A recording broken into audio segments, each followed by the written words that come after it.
Now it's in session. Would you call the roll, please?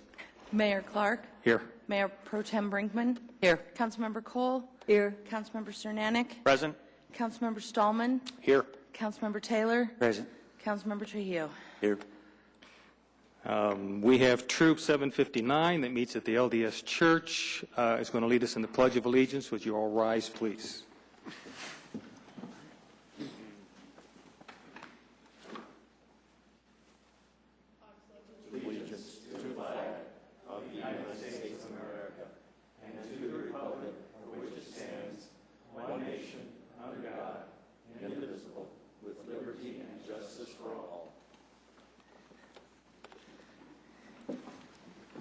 We also have one scout from Troop 114, which meets at Littleton United Methodist Church, and he's here for a controversial issue. So we'll see if we can oblige. No worries. We'll try to start a fight. Yeah. You have the agenda in front of you. Any changes? Mr. Mayor, do we have an exec session we have to add to the agenda? Yeah, we'll have to make a motion before adjournment. We have to have an exec session? There's one. According to Mr. Okay. Boston says There's one on. we have to. All right. So you can take that for whatever that's worth. Got dressed up for it, too. All right. We'll get a motion for that right before adjournment. Other than that, the agenda is approved as submitted. Minutes for the regular meeting is September 7th. Any changes, updates, corrections? I had several. Okay. And first is a question. On the section that says agenda, City Council moved item 9D to item 6A, but it doesn't show that labeled as 6A in the actual minutes, and I couldn't remember how we do that. It should be 6D. 6E? D. D. D as in dog. Thank you. Thank you. Then a few items on page 3, and these are not line numbered, so I'm counting paragraphs. 1, 2, 3, fourth paragraph from the bottom on page 3, the word site should be S-I-G-H-T instead of S-I-T-E. Okay. On that same page, we had two spellings of Sternberg lights, and I wasn't quite sure which was correct, but whichever one is, the other one needs to get changed. There's a B-E-R-G and a B-U-R-G. Does somebody know which it is so I know that in the future? Charlie? It's U-R-G. Do you know how to spell Sternberg light? Okay. When somebody finds out, could they let us know? We'll go on Google and research that for you, and we'll find it. We'll track it down. Page 4, item 9D, which should be, I guess, no, that's right. Anyway, it should be selection of James Anderson. Page 5, the motion at the bottom of the page, the third line at the end, authorized to rather than authorized the. Page 7, the motion about 2/3 of the way down, right under that, Councilmember Trujillo commented on Proposition 101, take the word "the" out. And page 13, near the bottom of the page, third paragraph up, Councilmember Cernanik met a couple that live in downtown Denver that rode, R-O-D-E, their bike to Toast. And I couldn't remember how to spell Broadridge Shopping Center, if that's two words or one. Does somebody remember that? We'll go look at the sign. Okay, thank you. Just a footnote, Wendy, it's Newlin, Newlin. Larry's last name. Thank you. Mr. Bloston says Sternberg, it's ERG. Thank you. That's all. Anything else? That's all, thank you. Anyone else? Then the minutes are approved with those few small minor corrections. New employees. Yes, sir. One new employee to introduce to you tonight, James Vallejos. James, if you'll stand, he's our new library circulation supervisor. James is originally from Raton, New Mexico, and came to Colorado about 8 years ago. He's been with the Douglas County library system for 6 years, but now he's coming over to join the best library in the state, Bemis. So we're very happy to introduce James to you and welcome him to our family and to Bemis Library. And I heard that he can tell us about the reportedly best speed trap in the state of New Mexico. Welcome, James, to Littleton, and thank you for coming down and introducing yourself, and you don't have to stay for the whole meeting. We have another relatively new employee, and that's our new presiding judge, James Anderson, who's going to come down and introduce his family, too.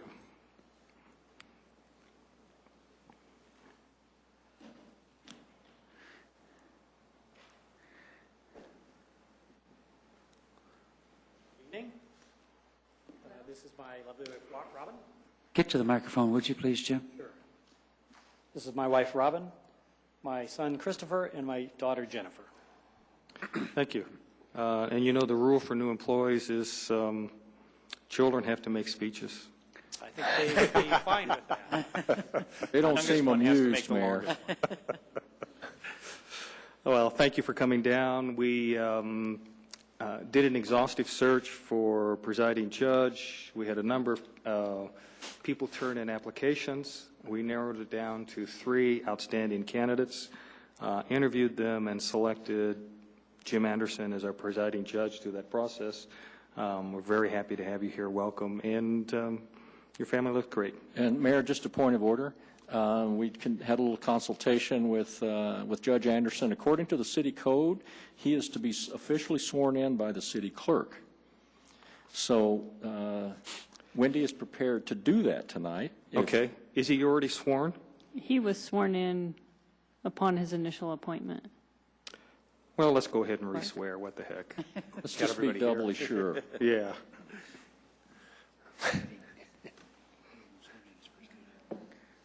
I, James Anderson, I, James Anderson, do solemnly affirm that that I will support the Constitution of the United States of America, I will support the Constitution of the United States of America, the Constitution of the State of Colorado, the Constitution of the State of Colorado, and the Charter and the ordinances and the Charter and the ordinances of the City of Littleton, of the City of Littleton, and will faithfully perform the duties and will faithfully perform the of duties presiding judge upon which I'm about to enter. Congratulations.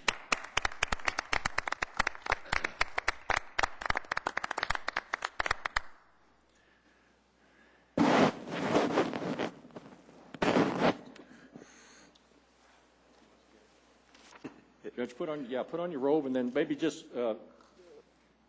pose with your family. Why don't you let them get a shot with your family there, Judge?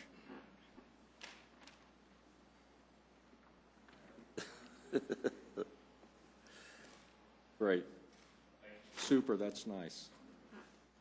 And I have to tell you that getting sworn in is harder than it looks. Well, thank you so much. Welcome. Appreciate it. Good job. All right, that brings us to our one item on the consent agenda that I'm going to pull. So it's unscheduled. Oh, yes, I'm sorry. I skipped over. Pardon me. Now we're at unscheduled public appearances where anyone can come down and address us about any issue that they have. Okay. Now we're at the consent agenda item, which is a resolution approving the Highline Business Improvement District. We'll pull it, and since we customarily do that right afterwards, We'll do it right now. If you can read that by title, please. This is a resolution of the City Council of the City of Littleton, Colorado, approving the 2011 operating plan and budget for the Highline Business Improvement District. Okay. Council, I have an issue on why I wanted to pull it. I want to make a modification to the budget when we approve it, but let's get a motion on the floor first for the budget itself. I move that the resolution approving the Highline Business Improvement District's 2011 operating plan and budget be approved. Council President be authorized to fix his signature thereto. And for discussion purposes, second. Okay. It's been moved and seconded to approve the budget. Council, I'm going to make a motion that we amend the budget. Let me get to the right page.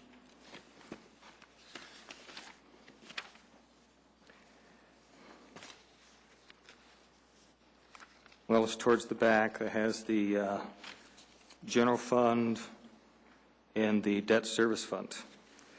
And my motion is that we take $25,000 out of the contingency, transfer that into the debt service fund, and bring the payment up for the bond payment to $440,307. Second. Okay. It's been moved and seconded to modify the budget, $25,000. Council, my reasoning for this is they're showing us a budget with $97,000 in contingency. They spend, if you add all of their expenditures together, except for the contingency, it's about $45,000. They've got more. Mayor, just a point of order, can you, for the staff, can you point out that contingency line item? Is that? It's after Exhibit D. Is it the 97,000? Yeah, Okay. Yeah, we want to just make sure we're tracking with you. 97,505. Right. I got you. Okay. Oh, I see the debt Making service sure fund we is got a 450. clear path with you.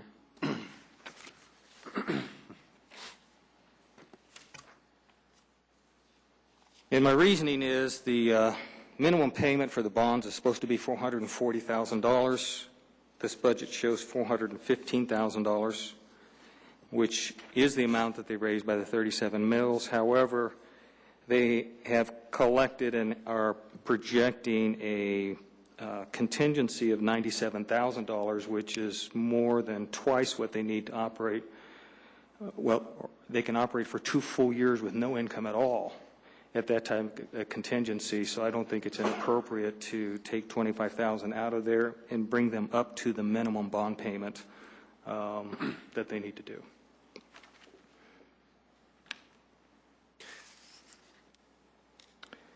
And the minimal bond payment was that was in here somewhere, wasn't it? $440,000. Was it 440? Yeah. Okay. And we've got the latitude. Since we're subject to our review, we can. Is our change de facto or is it suggestive? I'd say de facto. Okay. Fair enough. I wonder, Doug, if there's somebody in the audience representing Highline Business Improvement District that would like to make a comment. I don't think he was planning on being here tonight. I think he submitted early at council's request. If you want them to be present, I think we would have to set it for the next meeting.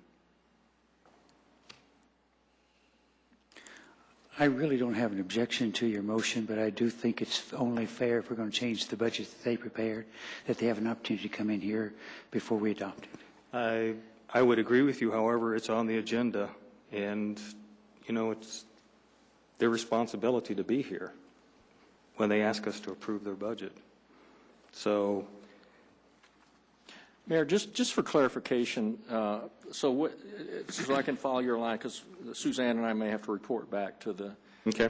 to the attorney on this. Are you making the 440,000, is that the 436,000 No, it's that's the- in the budget? 415. So, excuse me.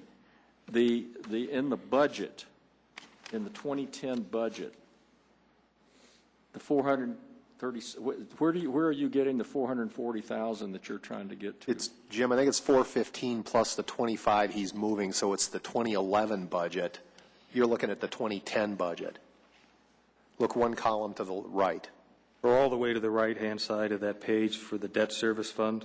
Add So, 25,000. but I to guess that. So the total expenditures requiring appropriation, they show as 415,307. We're increasing that to 440,307. But then aren't they adding in the debt service fund for a total of 447 at the bottom? No, the general fund plus the debt service fund would be then going up to 472. I guess what because here's what I don't, I mean, I'm sorry if I'm being nitpicky on this, but just to explain to them, they budgeted the 447. They are, under this, they're appropriating 415. I do not know what the actual bond payment is. So if I guess if council just saying, we want you to appropriate what you budgeted. Well, in I guess I don't concept, see but where the page I'm looking at shows a bond principal of 406,877, Yeah, bond interest of $2,200, yeah, payment of agent fees of $606,230, which Right. comes up to 415,307. right. What we have is documentation in front of us that says that the minimum bond payment is supposed to be $440,000. The maximum payment is $460,000. That's in our council communication Jim, it's in the. Oh, it's on not here. in the actual on this. documents. Okay. No, well, actually, it is. It's in the operating plan budget, section 302. On page 4 says $440,000. That's the minimum bond payment. Yeah, All page right. 4. Yeah. So they're using the general fund for something besides debt payment? Yes. Okay. Yeah, they would be transferring part of their contingency from the general fund into the debt service fund to bring them up to the minimum debt service payment. Because they are taxing themselves the mill levy for the debt service, and they are taxing themselves a mill levy for the general fund. They are intending to pay themselves back out of the general fund while not meeting their minimum bond obligation out of the debt service fund. No, I remember all that, yeah. Yeah. So that still leaves them $72,000 in their contingency. Okay. Thank you for the explanation. And then they still have an emergency reserve somewhere else as a line item? In addition to that, yes. Okay. I mean, so they could run for quite a while with probably any imaginable contingency that could come up. And would you read your motion again? The motion is to modify the budget, to take $25,000 out of the general fund contingency, transfer it to the debt service fund, and increase the total expenditure in the debt service fund to $440,307. Okay, so I have a question, and I'm not sure if we're all looking on the same page or not. I'm looking on one that's on the left side. And so if you're doing debt service, is that what you said? Yes. You don't want it to go to the paying on the principal? Well, I'm just increasing the amount of money that they have. So, Because they have accrued interest debt. well, I don't know. I don't have the documentation in front of me to know how much of that 440 goes to principal and how much goes to interest. All I have is documentation that shows that they should be paying a minimum of $440,000, and they aren't. So So you're not caring whether it goes to pay accrued interest or to go to the bond? No, well, the accrued interest would be on the bond. So it's up to them to allocate that. And they will have I'm assuming they will have a schedule for what the 440 is. In fact, there's a schedule in here, but since they're so far behind, I don't know how valid the schedule is. And what happens is on the debt service fund, you have not designated in the expenditures where that $25,000 is going to go. Nope, just total expenditures goes up. So it's only on the revenue side you put it in there. Yeah.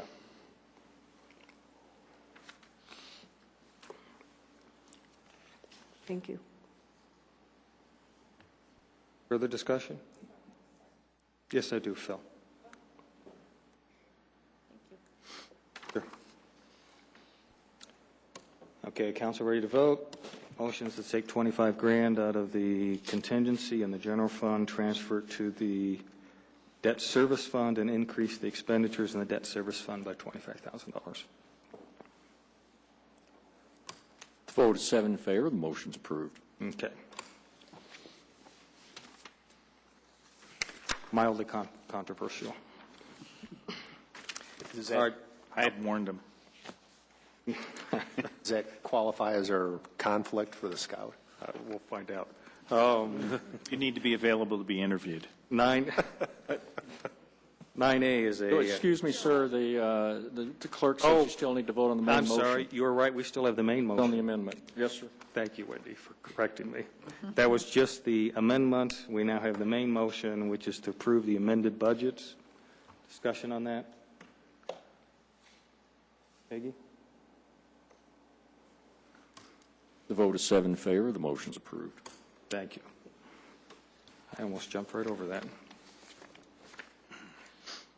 Brings us to item 9A, which is a motion to approve the contract for purchase of the Sternberg building. Yes, sir. Council, you're very familiar with this, but for people in the audience and watching on TV, I'll do a very, very brief history. Over the years, starting in 1999, the city of Littleton acquired several pieces of property from Arapahoe County. The first one is in 1999. We acquired the old 1908 county courthouse and renovated that, and it became our municipal courts. In 2002, the city came back, and in a partnership with South Suburban Parks and Recreation District, we purchased what people may remember was the old county jail, which was to the north of the courthouse, and then a separate parcel that is at 2009 West Littleton Boulevard, known as the Sternberg Building. I think that's B-E-R-G, Dr. Cole. I hope it is. The idea was that the city, we purchased the property and demolished the jail, and in a partnership, South Suburban, which had money from a 2000 bond issue, eventually built the beautiful Buck Recreation Center that's there today. The building known as the Sternberg Building, which was built around in 1960s by Eugene Sternberg, a very prominent architect here actually both in Littleton and in Colorado. He's quite well known historically throughout Colorado. That building had been used by the county for a variety of county uses, and it had been, after we took it over, the initial plan was to demolish that building for parking for the rec center. However, at that time, there were several members of the city council who said, we'd like to not go ahead with that right now. They felt that the building had some historic significance, given Mr. Sternberg's prominence and the fact that another gentleman, Martin Miller, who was a very prominent attorney in Arapahoe County, I believe served as district attorney for a period of time, had officed in that building, both very prominent gentlemen here in Littleton with interesting biographies. So given the fact that the Park District, after a year of experience, had said, we don't particularly need the parking, so we basically mothballed the building. And we've had sort of various looks at it over the years since 2003, and never really came up with a real viable economic use. At this council's workshop, you hold an annual workshop this year. It was in February, and you kicked around some ideas and determined to solicit proposals from the private sector to see what kind of interest there might be out there, and that's the direction you gave to the staff. In the spring and early summer, we issued a RFP, a request for proposal, that went out to over 30 real estate investment development firms in the metro area. We did subsequently receive 2 proposals. One proposal was a joint venture in which the city would retain ownership. The other proposal was an outright purchase. That proposal was submitted by Littleton Capital Partners, Littleton Capital Partners, LCP, which is officed in downtown Littleton.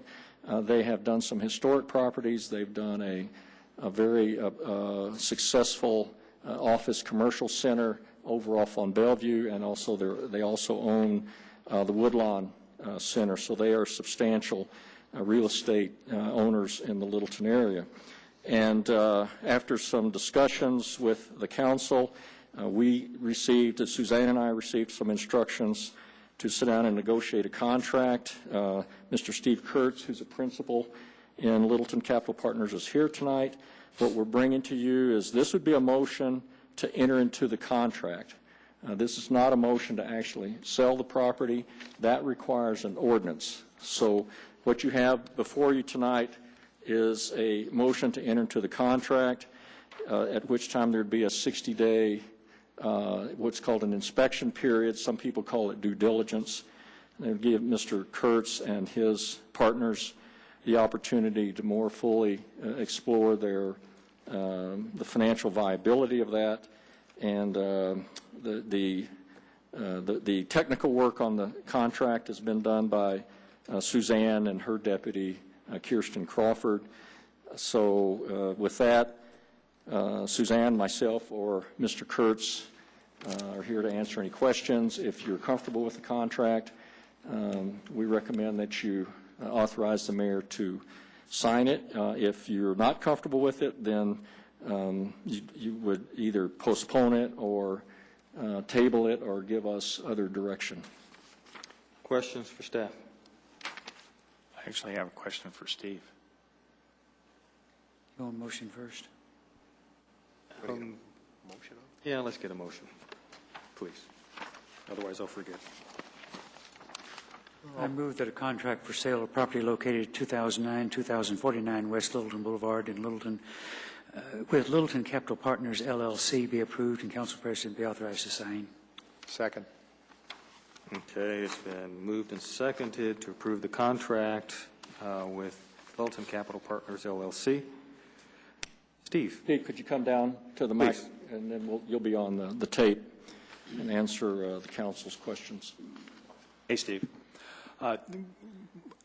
Your organization has had some history with historic buildings, and you've done a great job with your own building in downtown on Main Street there, and I certainly do appreciate that. As you're looking at the purchase of the Sternberg building without disclosing anything inappropriate, what are some of your thoughts or plans for the building going forward? I like our plans going forward would be to conduct an exterior renovation of the building to try and bring it back to the state that it was in when Sternberg occupied the building. There are some pretty simple modifications to the exterior, such as just paint and maybe some glazing, cleaning up the brick. There's really not a lot that the exterior needs at this point in time. The majority of the work is interior. So the other thought is to bring the building mechanically back up to operating condition and then lease the building to office users. And as you might expect, there's some folks that have historical interests in the building, seeing it preserved as opposed to raised. So I know the contract does not put you under any obligation on that front, but just wanted to have that as at least an understanding that we have. Yeah, our interest is to restore the building, not to raise the building right now. Thank you, Steve. So, you're welcome. Any other questions for Steve? I do. I don't know, Steve, whether it's you or going to be Suzanne, but on page 2 of the contract, We talked about the earnest money deposits, and then it gives a series of sections in there in which you can have exceptions. 1, 2, 3, 4, fifth line down where it starts those numbers at 6.2, 10 and 12.2. There is no 12.2 in the contract for an exception. There's only a 12. So I don't know whether the .2 is attached someplace else or whether one of the sections got left out. What page are you on, Mr. On Taylor? page 2 of the contract, under section 2, under 2.1. The fifth line down I begins see. at I got you. 6.2. There is no 12.2 Thank you. in the contract. Technical. Technical. Who knows how important it might or might not be? That's all I had. Hey, Steve, hang on. I think it's the Well, questions. Yes. I was going to just, Steve, just, and more just for full disclosure, a couple weeks ago I had an opportunity, I actually had scheduled just grabbing a cup of coffee with Jonathan Bush, your partner, and we specifically did not talk about the contract because it had not come before council yet, but just in a general sense, historic preservation came up, and I'll sort of echo what Councilmember Cernanek said. Jonathan said very much the same thing you had indicated in terms of your guys' interest in those attributes of the building, and that's important because there are a number of people in the community who are very enthusiastic about historic preservation. So I just wanted to mention that I'd had that conversation also. Yeah, and I think we've actually talked to Kevin Koenig about doing some architecture on it, and he's brought to the equation a lot of energy relating to Bauhaus types of architecture, mid-'60s trends and styles, and so we're hoping to implement a lot of those suggestions. Good, and I know it's important to note also it's not a matter of taking the building back to the state it existed. So, for example, nobody's suggesting from an historic preservation perspective that you put original windows in. I mean, the idea is to make the windows, for example, energy efficient, state of the art, right, as best you can, and maintain the facade in a way that's representative at that level. Correct. So, okay, great. Yeah. Okay, thank you. Kurtz, K-U-R-T-Z. And that provision should be 13.2. 13.2. Default by seller. Thank you. There's also on page 8 a reference to 12.2 in section 6.2. I'm going to suggest an amendment to the motion that allow us to clean this up. Okay. In fact, I probably ought to do that right now. I'm going to move that we amend the motion to add in substantially the form presented after be approved. So the motion would read as modified. I move that a contract for sale of property located at 2009 through 2049 West Littleton Boulevard with Littleton Capital Partners, LLC, be approved in substantially the form presented, and the council president be authorized to sign it. Second that amendment. All right, it's been moved and seconded to modify the motion.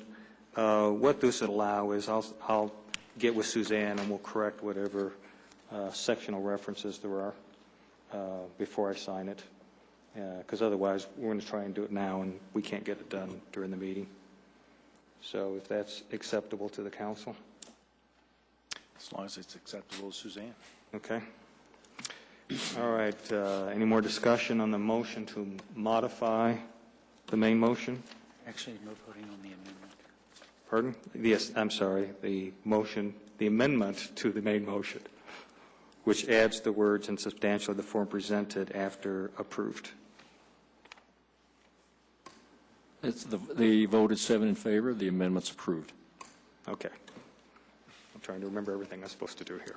All right, now we're back to the main motion. Yes, Any more discussion on the main motion? I've got to say that this is great. As Bruce and Phil have said, we had concerns about the building. We think it's fantastic. You guys are purchasing the building. It'll be good for downtown to get some businesses located there in the offices, and it'll be great to preserve the building as close as possible to the form that it has. So I think it's a win for everybody. Council ready to vote on the main modified motion? The vote is 7 in favor. The motion's approved. Okay. That brings us to item 9B, which is a discussion on paving of South Ridge Way.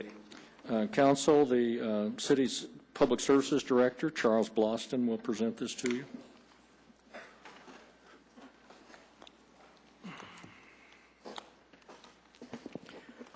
Okay, my job is to make it controversial and interesting, or a little of both. Tonight we have before you an item considering the paving of South Ridge Way South. I'll try and orient you. The yellow line at the top is Ridge Road. The yellow line going from top to bottom is Windermere Street. The black area is South Ridge Way North, and that was paved in 1996. The brown area is the dirt road that we refer to as South Ridge Way South. The green part that separates the paved road from the dirt road is a berm that was installed, if I recall, in the 1980s, and it was done at the request of the homeowners in that area to actually create 2 cul-de-sacs.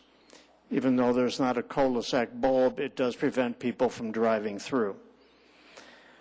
Some time ago, we got a petition signed by all 5 residents who have property that border South Ridge Way South, inquiring about the potential for paving the street. I gave them a cost estimate, as you have seen in your council communication, of approximately $34,000 to $40,000. The reaction was that that was too high and that they would like to request some relief from the city council to help pay for part of this paving. Staff doesn't have that authority, and before we proceed with a special improvement district to pave this street, we would like to have some direction from council if you wish to participate in the cost, take it all, or assign it all to the property owners. Now, to make it a little bit interesting in the historical aspect for the scouts in the room, at one time, Littleton had all unpaved streets. There were no paving. And in the last 100 and some years, we've begun to pave all the streets in Littleton but one. This is the last dirt road in the city. We don't even have a dirt alley. This is it. And it's a couple 100 yards long, and it's dirt, as much dirt as it actually is gravel. On occasion, we go out there and grade it, and we apply some road base. Not a lot, but we grade the area. And the dirt and the dust obviously are aggravating to the residents. It's not in conformance with air quality standards, and there are people who feel that it could add to the property values and have a community benefit if the street was paved. Typically, we assign the entire cost to the property owners. In the past, and I've done about 15 of these, we do not charge the property owners for engineering or legal fees. We charge them for the construction cost to pave the road, and if there's any bond costs in order to sell bonds if they decide to go that route. That has happened rarely. A project this small would not require bond payment. It would require somebody to pay off the construction contractor. We're estimating that somewhere between $34,000 and $40,000. The homeowners are asking for some assistance in that amount of money. You've read the history of this on my council staff report. I'm not sure I want to repeat all that, but I can tell you that in order for us to move forward on deciding whether or not this should be paved via a special improvement district, I do need to know whether or not the council wishes to assist the homeowners in paying for a part of it, and whether or not the homeowners accept that new cost or whatever cost it is in order to move this forward, because we do have some engineering costs that we would have to absorb. And typically what we do then is give them that cost and say to the homeowners, give us a petition signed by at least 50% of the homeowners and then we can move forward to create the special improvement district and begin the process with resolutions, ordinances, and public hearings to pave the road. That process takes a couple of months. So if there is a decision to move forward, most likely this paving would not occur until the spring of 2011. Council, with that introduction, I'll address any questions. Mr. Paul Dressler is in the audience. He's the one that initiated the petition. If you have questions, I'm sure he would be glad to respond as well. Questions for Charlie? Charlie, does this project require the installation of curb and gutter? Or can No, it be just paving. just asphalt? There's a small amount of concrete where we have to tie the paving into a concrete driveway, and a little bit beyond that, but no, we're not anticipating any curb or gutter, sidewalk of that nature. It is strictly asphalt paving. If we were to add concrete on, costs would be significantly higher. Bruce? There's different types of asphalt paving. I mean, there's the stuff that is, the very high quality kind of stuff. It's kind of stuff you've done on Broadway, for example. I guess there's others where, I don't know what it's called, but I've seen it on some rural roads where it's more gravel with some sort of an emulsion of some sort. You know what I'm talking about. Yes. Yeah. Given there's not a lot of traffic on this street, would it be feasible to do something less top end and sort of like this gravel emulsion? I can address that issue. Okay. If you look at the cost estimate, there is a line item in there for what we refer to as HBP, grade SX. That's the asphalt. If we were to go with what you're referring to as recycled asphalt, which we have used on the road from Santa Fe to the Reynolds Landing Park, it would reduce the cost very little. As you can see, much of this cost is in the preparation. And I believe at this point, if we're going to spend that kind of money, let's do the real paving, because we do have trash trucks that will drive on the street once a week. You'll have a moving van rarely. It's mainly cars and small trucks. But if we're going to spend the money to prepare it, I think we ought to go ahead and do the real paving. If this was a temporary situation, and temporary can be upwards of 20 years, we could go with a lesser quality asphalt. But Councilman Stallman, I don't think we're going to be saving a significant amount of money that would change the direction of this. Okay, thanks. Charlie, what's traffic control on here? $2,000. Yeah, that's an item we put to all paving projects, because now on this one it may not even be anywhere near that amount, but we assign a cost to it because they may have to have somebody out there to tell the property owners you can't drive on the street for a few hours. It could be a flagger. That item might come down to $500. But we tried to put a number in there according to the way we have done other projects, and the bids come in with a $2,000 traffic control. To be honest about it, I think that would probably drop in price.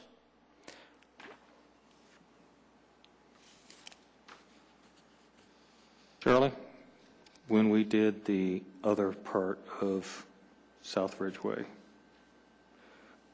what did they pay for? They paid for the entire construction cost of the road. Okay.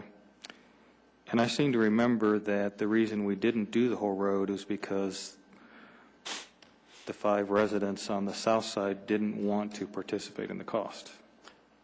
Some of them, obviously more than half, did not want to. There may have been 1 or 2 at that time in 1996 that favored it. If I recall, 1, I'm sure was. But more than likely, they did not get 3 out of the 5 to go along with it.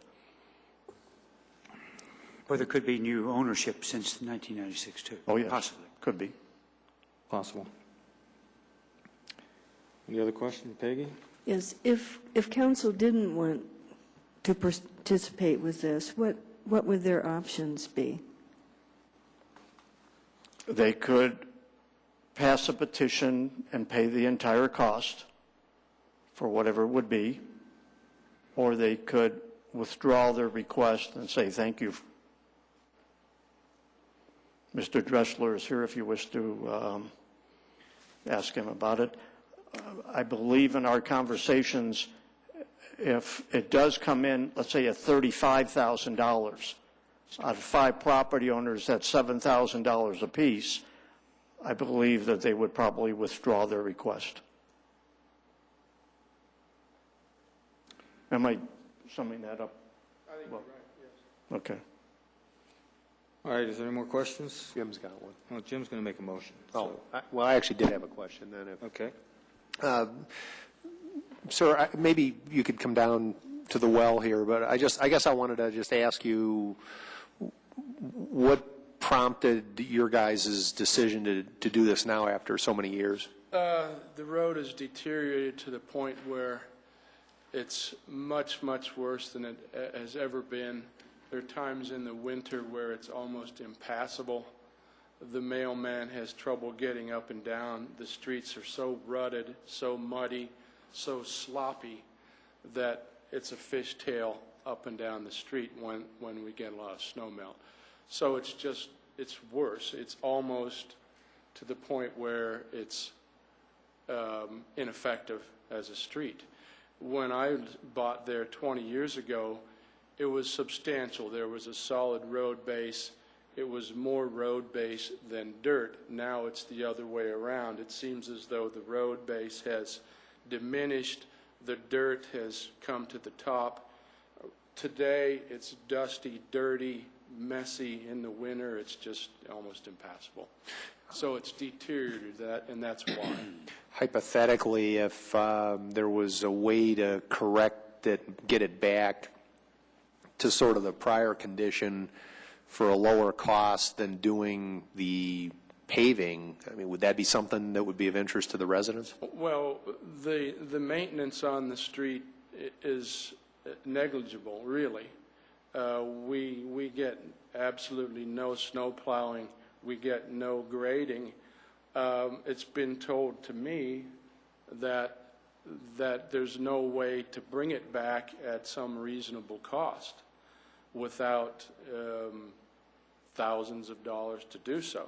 Okay. It would take probably pulling the entire 2 feet of base back up and reconstructing it to the point where it's solid again. And I don't think that's economically feasible. All right. So, Charlie, do you have any thoughts on that in terms of, is there an alternative to sort of? We're still going to have a dirt road. It's still going to be dusty. It's still going to Understand. be muddy. Yeah. No, and I understand that. I guess what I'm just trying to explore from a cost issue, given where we are in city budgets, if there's I agree with Paul. If you're going to try and say, well, can we make it a better gravel road, we're going to have to dig out everything that's there. A whole lot of this cost is still involved. We can't do that kind of work. Our crew and our equipment is not available, and we don't have the expertise to do that kind of work. We would have to contract it. That might be as much as $15,000 or $20,000 to dig that out and bring in good gravel. And as Paul says, you still end up with a gravel road. If you're going to go that extent, my opinion is, for God's sakes, let's pave it. Okay. Well, let me ask then on that, coming from Maryland, where there are a lot of roads on the eastern shore of Maryland anyway, where they put down a road and the next thing you know it's waffly because of what's underneath. Is what's there now adequate to keep it from becoming a ribbon? No, we would have to remove a lot of what's in there, and that's what this cost is. Okay. You know, we have years, as Paul has documented, of dirt and gravel that has gone down into the ground. That needs to be removed in order to get a good stable base. We build our roads to last for 20 years, 20-year life expectancy. And so that's what we would do here, so that we don't have to come back and do anything to that road except maybe a slurry seal within the 20-year period. If we had a slurry seal, we could make it from a 25 or 30-year time period for a very minor cost once we have that good solid base material and a paving on top of it. Phil? Charlie, Hypothetical for you, if we had paved the road 20 years ago and had a 20-year life, and we were going back and we were repaving it, and suppose in that time frame we also had to put a slurry seal down, what would have been the cost of repaving in today's dollars as well as a slurry seal? A repaving on a road like that is very easy because there's no curb and gutter to match to. It would be our easiest paving. We've done other streets like this where we've gone back and repaved after 20 years. It would be, to do the street, to repave that with an inch of asphalt, you're probably talking $5,000. Okay, and a slurry seal? A slurry seal on a street like that would be less than $1,000, maybe $1,000 at the most. So there would have been a $6,000 maintenance If level. we had done it for over a 20-year period, yes, 25 years maybe. We would have spent that to do a complete resurfacing of the street and give us another 20 years. Yes. Charlie, what's that berm? Pardon? What is that berm? It's dirt. Yeah, it's Grass. dirt and a little bit of landscaping. A number of years ago, after Heritage High School was opened, and I don't want to blame it all on the students, because adults did it as well, they used South Ridge Way, which was all dirt, both sides, as a street to, Kick up the dirt. yeah, they were exercising their energy on South Ridge Way, and they were going off of Windermere and spinning around that loop street and getting back onto Windermere. The residents got tired of the dust from that and the kids and adults doing it, and they asked us to put that berm in there in order to prevent that from occurring. So that would stay? Yes. So there's both entering either way is not a through. You can't get That's not a it. through You street. have to. That's correct.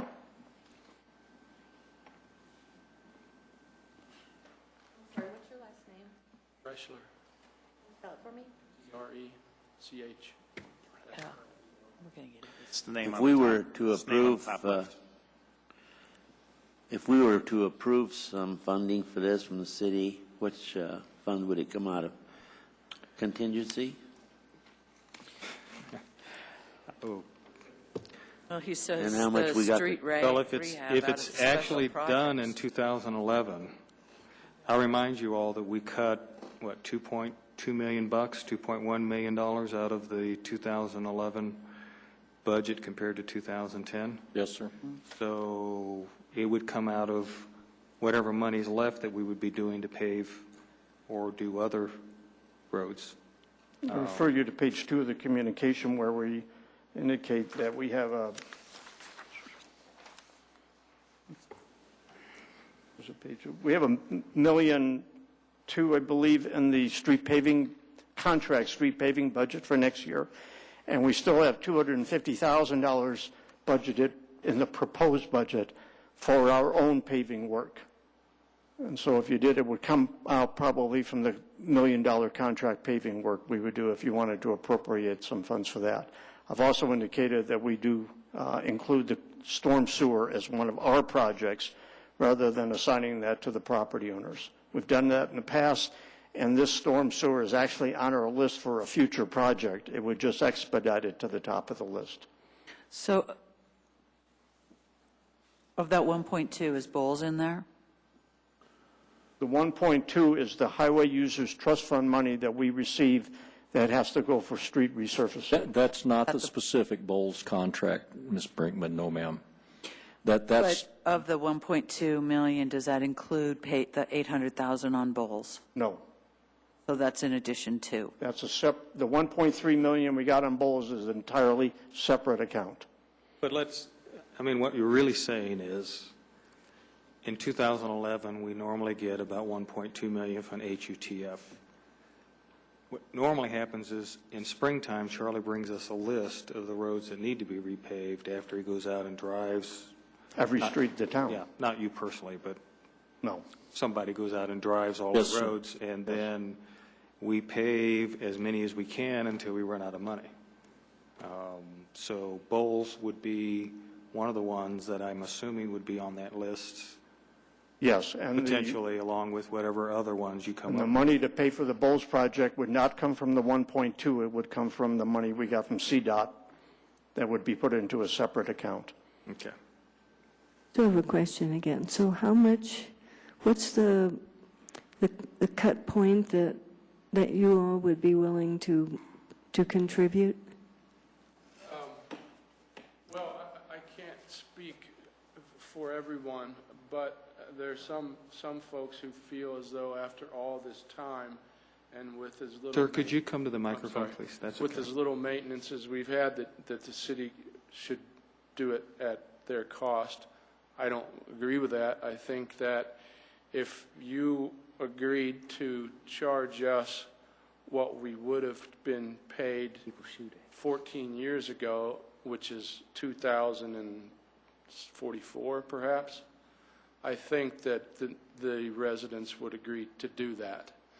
At $4,000, I don't know. At $6,000, there's no way.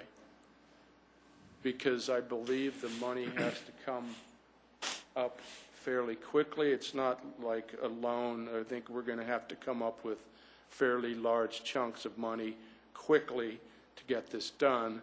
And I don't know if the residents would do 4,000, 6,000. I'd say no. And it would still be a dirt road forever. Mr. Mayor, is it appropriate to make a motion? Well, Jim is going to do one, but I'd like to correct what I think is perhaps a misperception. If this project went forward, it would probably be extended. It would be payments over some period of time. Is that not what we did with North-South Ridge Road? Or are you expecting the payment up front?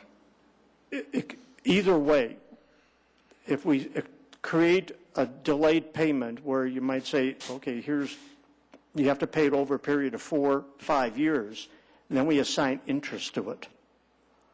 But specifically to the mayor's question on South Ridge North, I do not think it was on a payment plan. I think everybody paid that all at once. I think they were, we can go back and check it if you need to know, but I think they were all assessed, and they all put that money up front to pay for it. But we could check to make sure. We actually have to take, once we get the contract amount and we build the road, then we have a final price that we would assess back to the property owners. But, Mayor, your bigger point is right, that if the finance department, if you wanted to enter into a payment plan, we could do that. But as Charlie said, typically you do that by ordinance. It's probably anticipated you would charge interest because the other taxpayers then would be front-ending that money to do the payment. But that is a possibility if the council desired to go that direction. Well, there's not much point in doing a special improvement district unless you're going to spread it out over years, borrow the money. Certainly it's too small to do a actual bond issue. Just the economics of that don't make any sense at all. It would probably just have to be some sort of an agreement that the city attorney would have to come up with, and the finance department would have to somehow just administer it themselves. Bruce? Just for straight math, an average inflation rate that 2000, whatever it was, $44 worked out to be $3,075 in current dollars at an average 3% inflation rate. So for what that's worth. Well, I understand what you're saying. My feeling is that we were one resident short of having this done 14 years ago.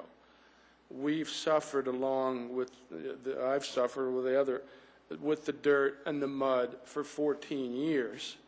I feel as though we should be given a bit of a break, do it for $2,000 what they paid, get it done, no more maintenance, no more grading, and you've got 0 dirt roads in Littleton.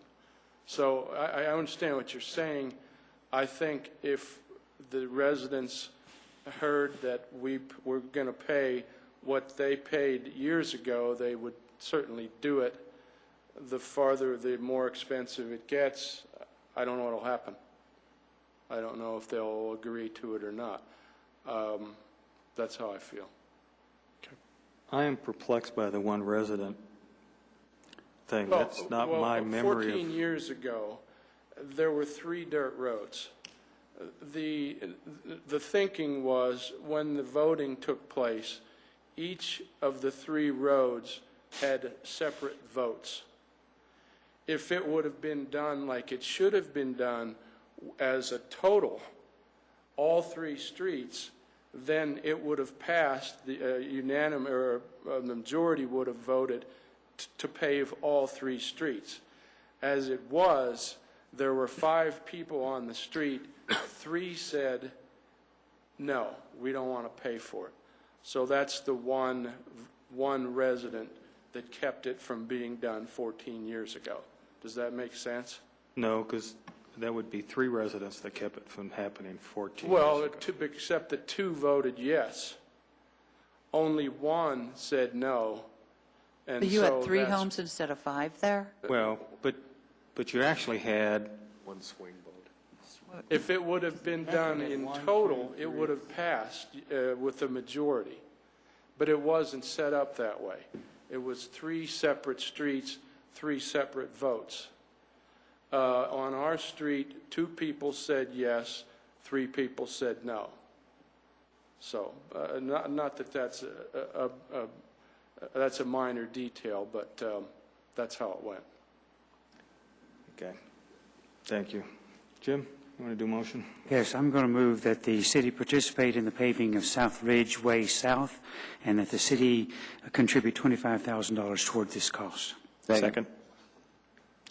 Jose. Okay, it's been moved and seconded that the city participate up to $25,000 in the paving of South Ridge Way. Discussion.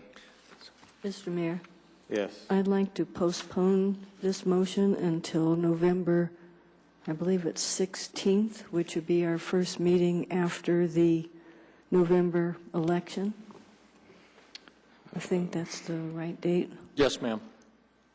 16th?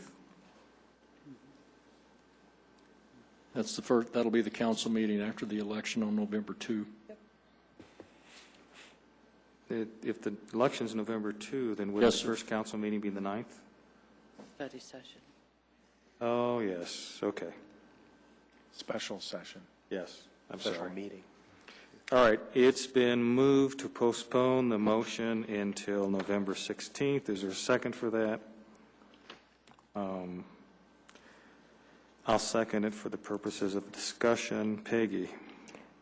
I'm quite concerned of whether or not the 3 ballot initiatives, any or all of them might pass. And given that we're already cutting over $2 million from our 2010 expenditures for 2011, and we predict if those pass, we will have to cut $3.5 to $4 million more. I'm quite concerned about spending that amount of money, even though it's not much. Every little bit is going to matter big if those initiatives pass. Jim? Mr. Woods, what's the possibility of the Highway Users Trust Fund being affected by those amendments? I don't know if I know the answer to that. I think we estimated $250,000, but the reality is it's from 0 to $1 million. On HUTF? Yes, sir. Because HTUTF gets the 22-cent gas tax, but it also gets part of the car registration stuff. So, and we got a bump because of Faster. Yes. Which was, what, another 200,000 or 250? So if 101 passes, Faster goes away and the car registration goes down. So that will decrease the amount in HUTF. We don't know what's going to happen because it has those 3 different thresholds where if the money gets to a certain threshold, they distribute it. Right. So what we know is we get $1.2 million out of it. We're guessing it'd be, what, and I'm doing this from memory, so I may have this figure wrong. We're guessing 250, but the real number is somewhere between 0 and $1.2 million. Yes, sir. Yeah, it could be minimal, it could be significant. I'm going to vote against the postponement because I'm going to vote against the main motion. If we just got done cutting $2 million or so out of the budget, I can't see spending another $25,000 on a project for 5 houses. Sorry, but we got to do the money someplace. And we were down to cutting items that were $25,000 and less to get to what our figure was. So that's my thinking. Any more discussion on the postponement motion? All right. Council, we're ready to vote on postponing this to November 16th. The vote is 1 in favor with 6 against, Dr. Cole voting yes, and the other 6 council people voting no. The motion fails. Okay. Brings us back to the main motion, which is to participate in this for amount of up to $25,000. Any more discussion? Bruce? Yeah, I guess 2 questions. Just a clarification. What I'm hearing, I guess, staff say is that this is essentially a potential reallocation of the budget that was approved, so it wouldn't be an incremental adder to the budget. No.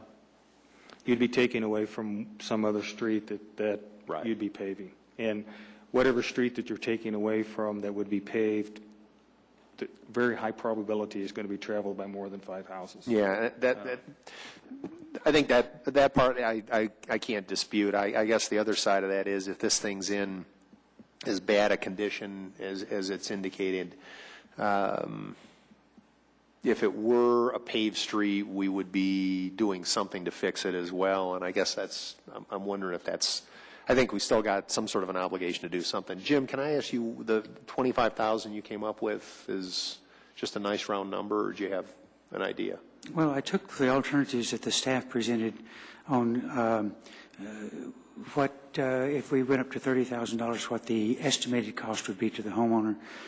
I thought that was a little low, considering what it was paid for back in the 90s. And so I just reduced it by $5,000 and plucked it out of the air. Okay. I have a question of Charlie. Is that okay? Sure. Charlie, Can I speak, please? I think probably that it's imperative that we help these folks, not for themselves, but also for our paramedics that got to get in our fire apparatus. So I would speak in favor. Peggy? Charlie, when we do a street like we did Cayley and Prince and so forth, how much do we pay? How many blocks do we get out of our money for what cost? In the words of a wise old city manager, it all depends.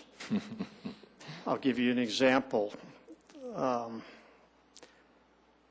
We estimate the repaving of Bowles Avenue, which is 4 lanes, from Platte Canyon to Santa Fe Drive, at being at $800,000.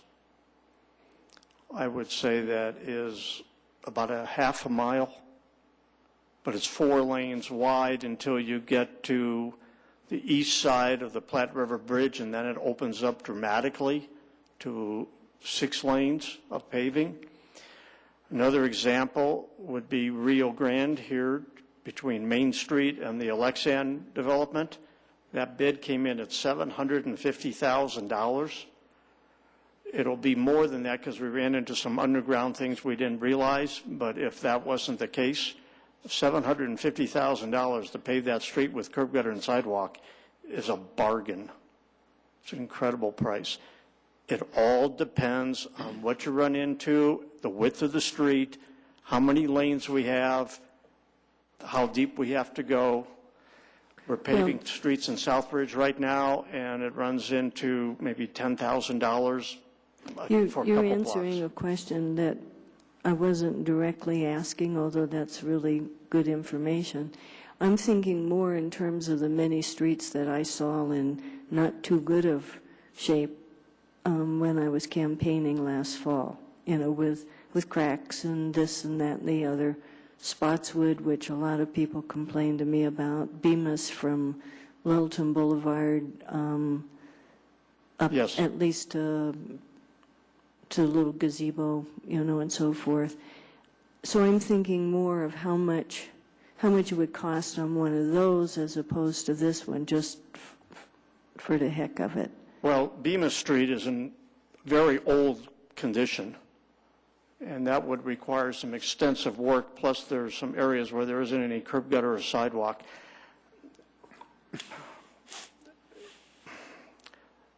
I have a very hard time answering that question. Well, it's okay if you can. It's like saying, well, what does it cost to pave a typical street? And there is no such thing. There's no That's such really the answer, Dr. Cole. There's no such typical street. Debbie? Charlie, you, at the end of the winter, you go through bring us the streets that are within the budget that need to be either seal coated or paved or whatever. What I'm thinking, something like this, you said you wouldn't be able to do this work until spring anyway, and instead of making a decision tonight to include it in the budget, that you come back when you have the list of spring projects and kind of a prioritization thing, because it seems to me that those streets that are in the most need, primarily due to the amount of traffic on them also, they probably take the lion's share of the money, but they also get the prioritization, and then it gets down, down, down. This is well, it's a high priority, the 5 residents that live there, and I respect that.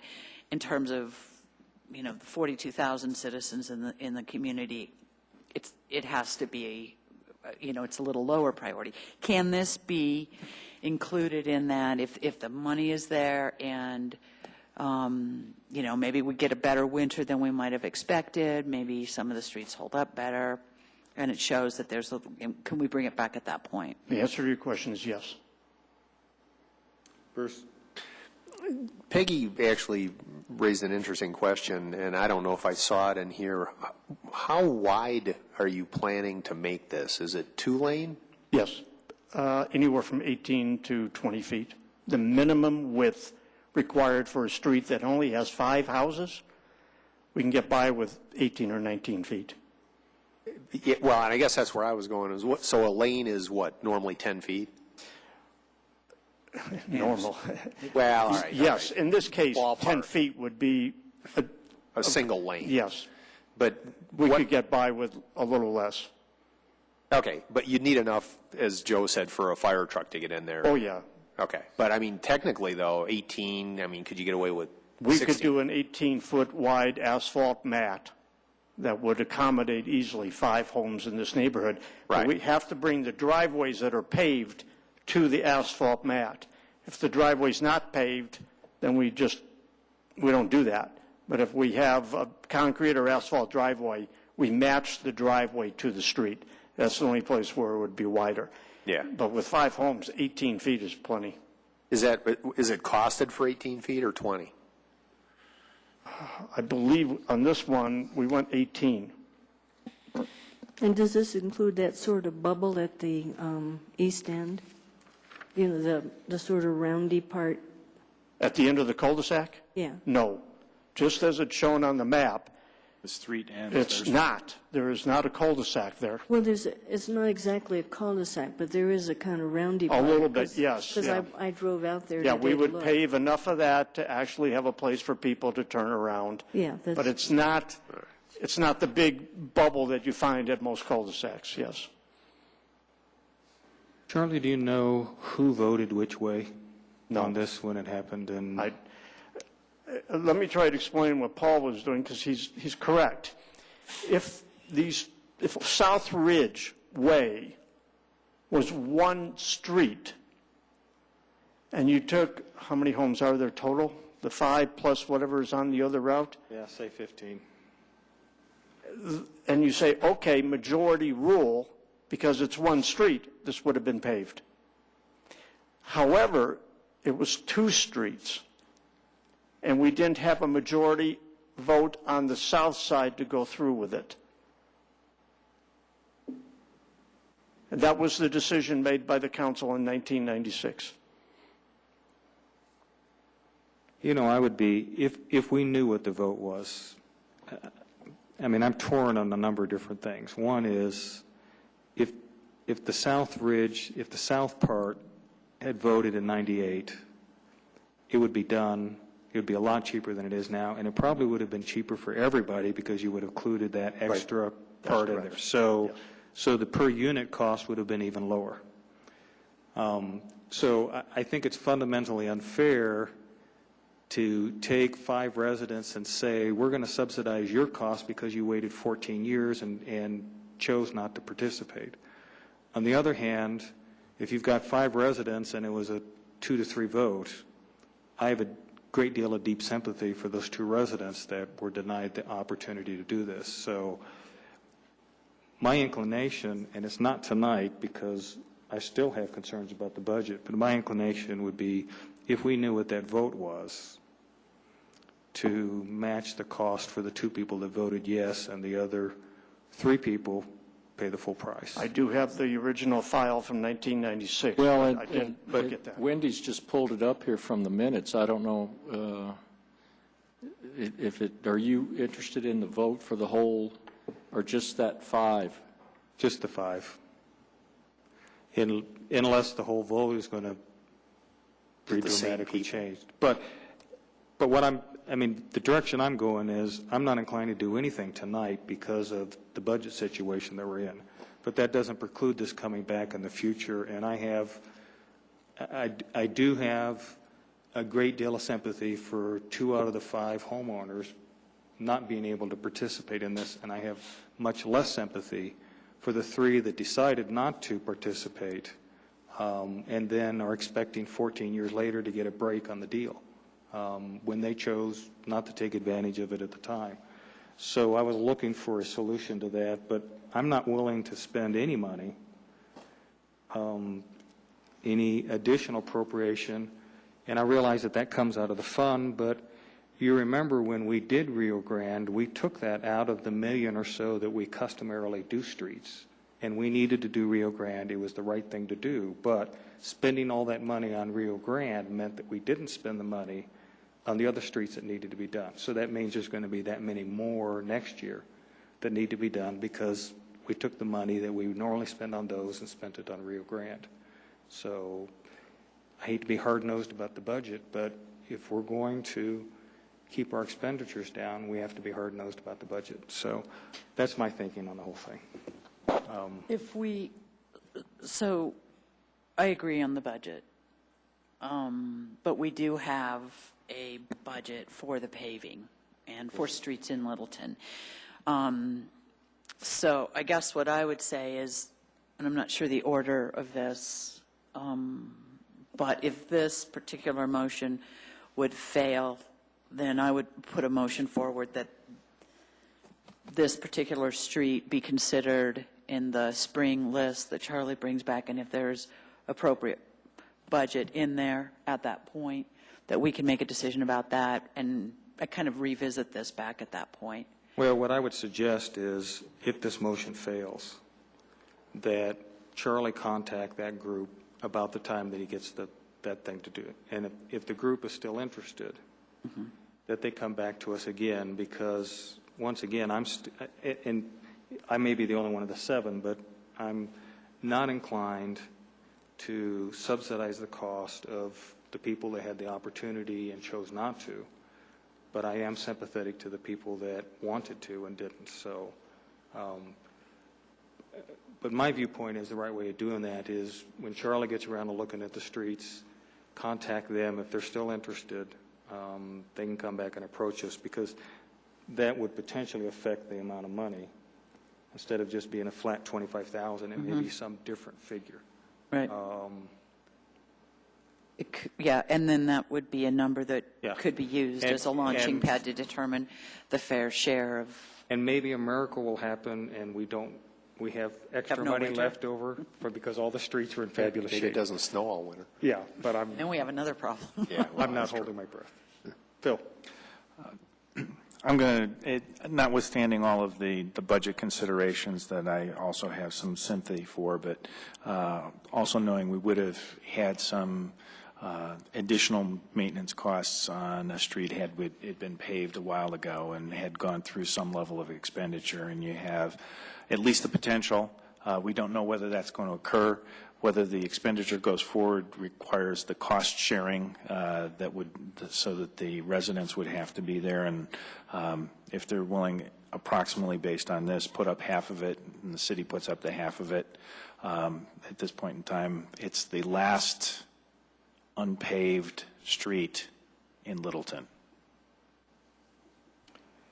Okay, any other discussion? Bruce? Oh, I'm sorry, one quick question. Charlie, this, the storm drainage piece, you wouldn't do that outside of combining that with the paving project, right? There's no good reason to do the storm drain there absent doing the paving? That's correct. Okay. Yeah. And when was it on the list for the storm drain? Oh, it's pretty far down. Yeah, okay.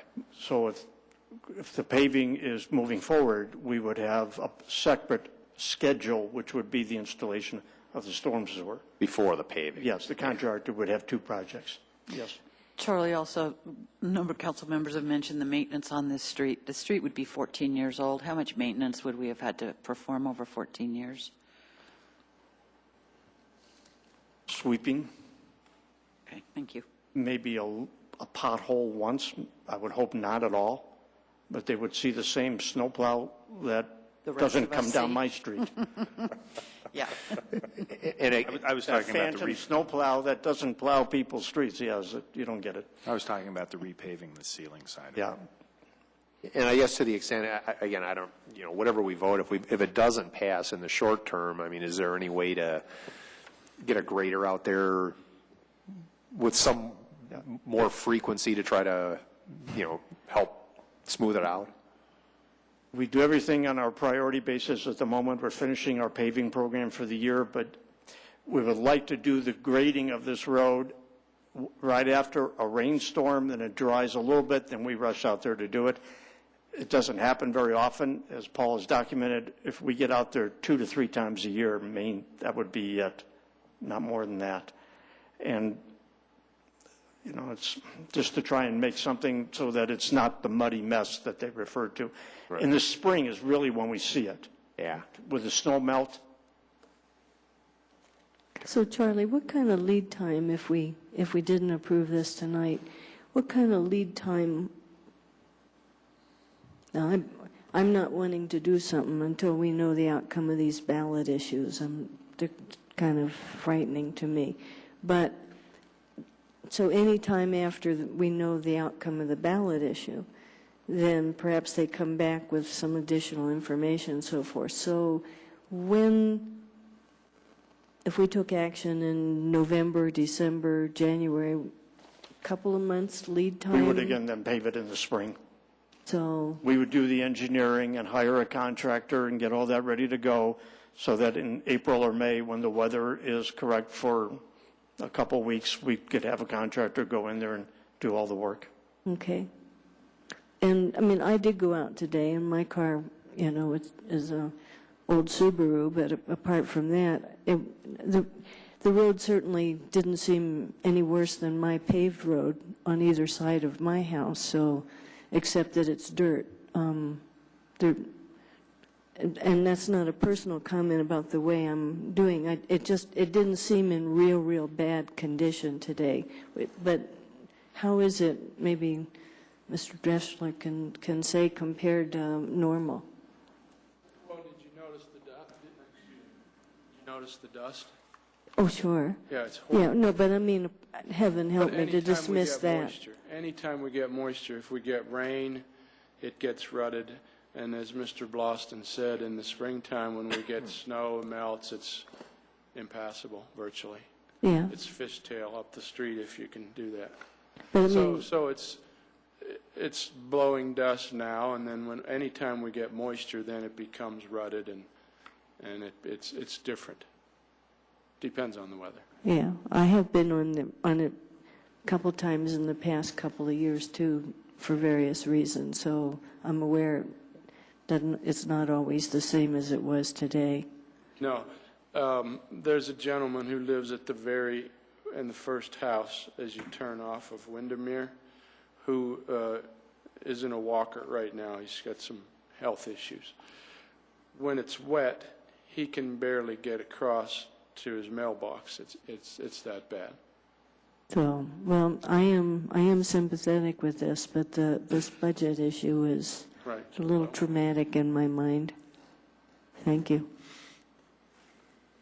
Okay, any further discussion? The motion is to contribute $25,000 to the paving of South Ridge Lane.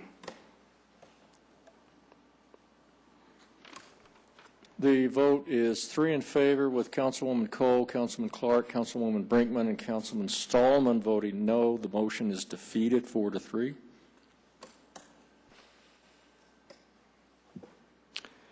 All right, that brings us to reports.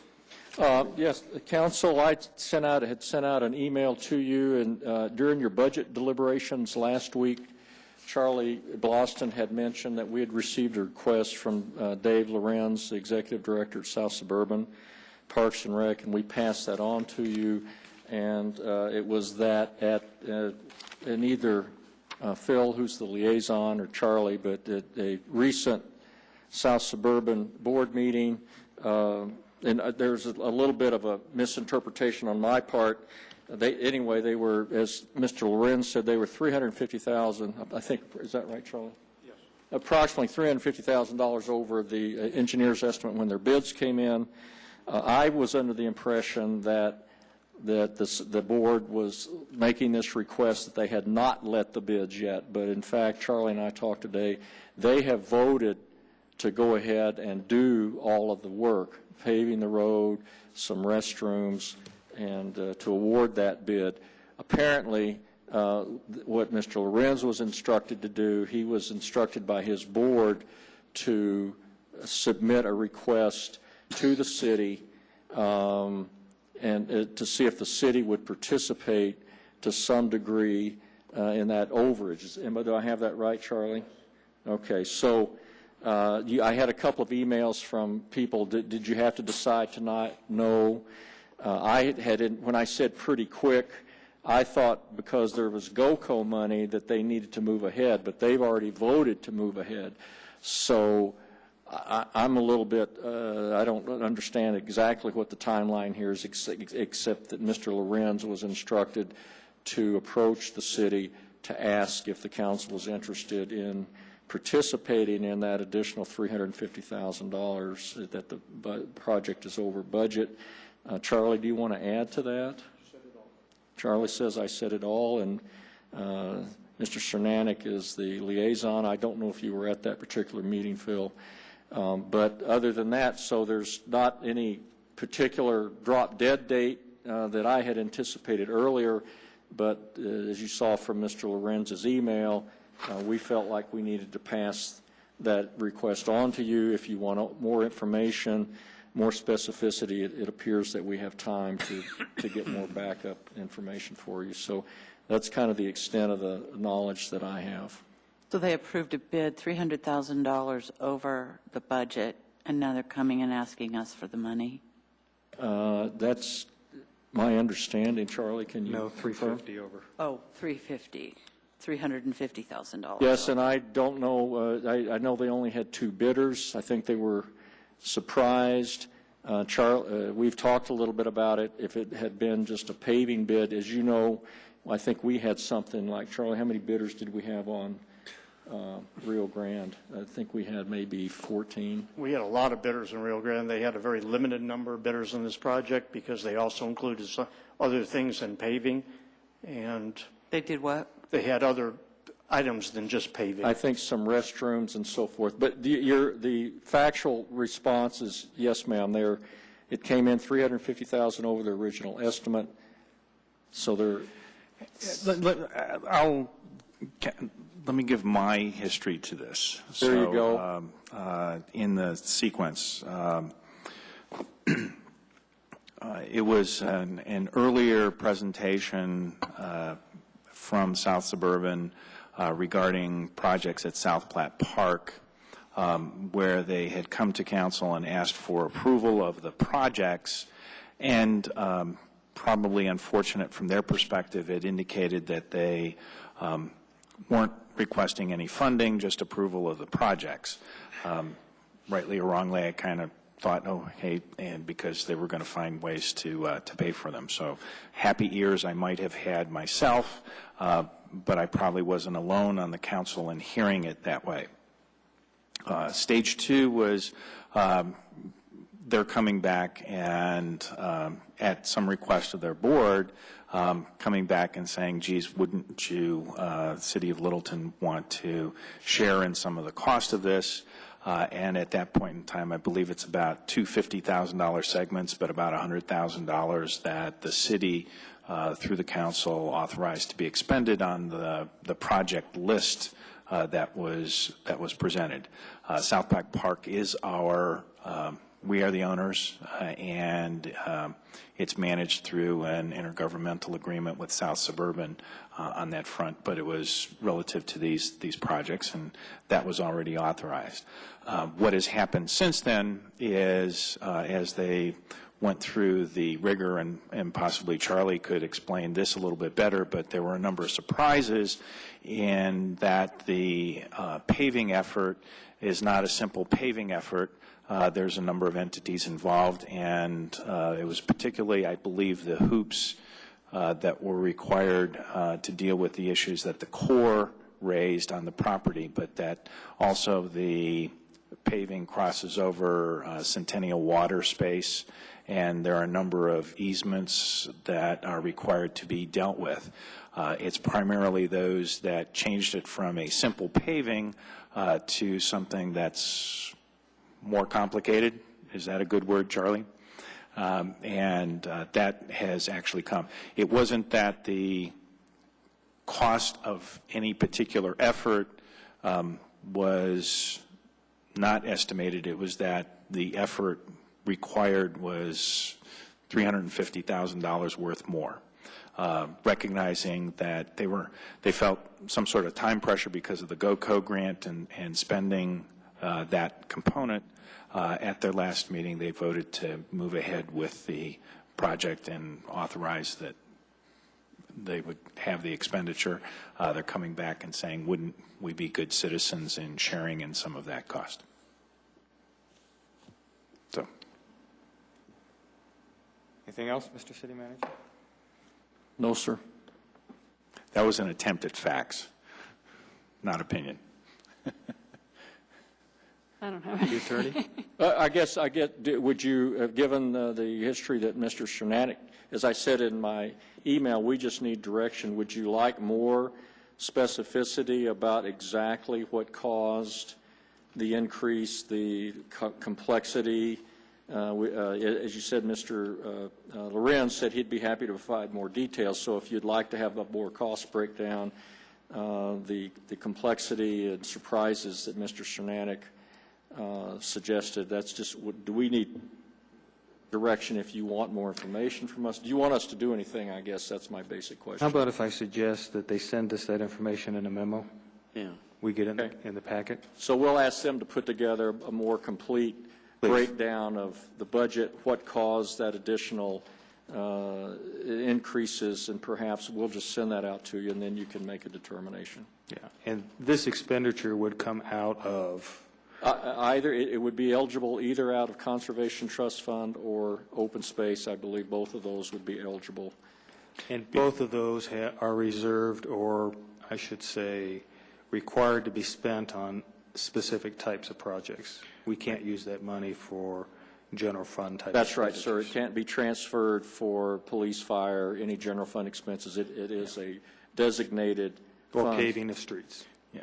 Right. Except for the street. If Mr. Dressler's street happened to be in South Platte Park, you could do we could. These are for access to the trail conflagration that's there at the South Platte. Right.